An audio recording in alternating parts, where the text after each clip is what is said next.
Once upon a time, in the darkest depths of the ocean where sunlight could never reach, there lived strange and beautiful creatures. They were unlike anything humans had ever seen. There were glowing jellyfish, blind crabs with furry arms, and fish with lights hanging from their heads like lanterns. Down there, where the world was silent and cold, the creatures lived in peace for millions of years. They had their own way of life, hunting in the dark with glowing eyes and strange shapes that helped them hide. Most humans didn't even know they existed. But one day something started to change. In a small fishing village in Japan, an old fisherman named Kenji went out to sea. It was just another morning. He sang an old song as he threw his net into the water, like he had done for 40 years. But when he pulled the net back, he stopped singing. There, caught in the mesh, was something he had never seen before. It was long like a snake, silvery white, and its body shimmered like rubber. It was an oarfish, a rare creature from the deep sea. Kenji's heart beat faster. He remembered the stories from his childhood, how the appearance of an oarfish meant an earthquake was coming.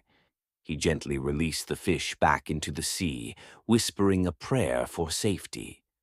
But Kenji wasn't the only one. Around the world, more deep-sea creatures started to appear near the surface. In California, in Russia, in Mexico, strange glowing fish and jelly-like creatures were being spotted everywhere. Children pointed at them in wonder. Fishermen stared in confusion.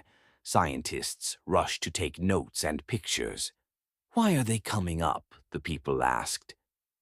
Back in the ocean, the deep-sea creatures didn't understand either. The water around them had started to feel different.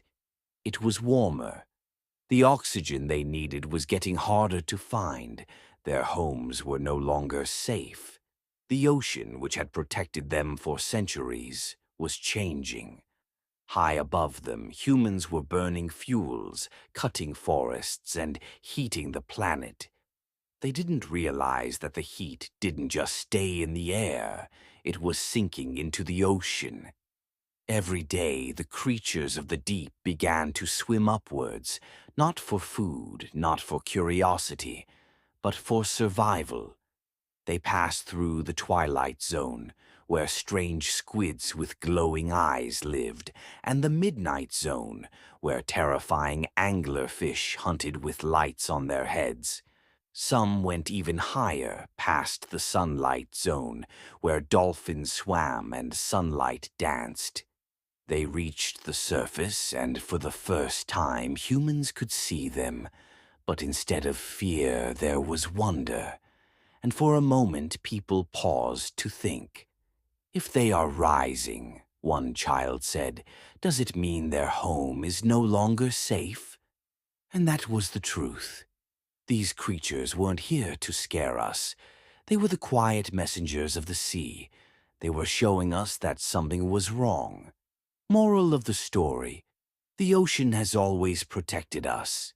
Now it is asking for our help. We must listen. Every action we take on land affects life deep below the surface. When we care for our planet by reducing pollution, fighting climate change, and protecting nature, we are also saving the lives of creatures we may never meet, in places we may never see. Because everything on Earth is connected, even the deepest sea to the sky above.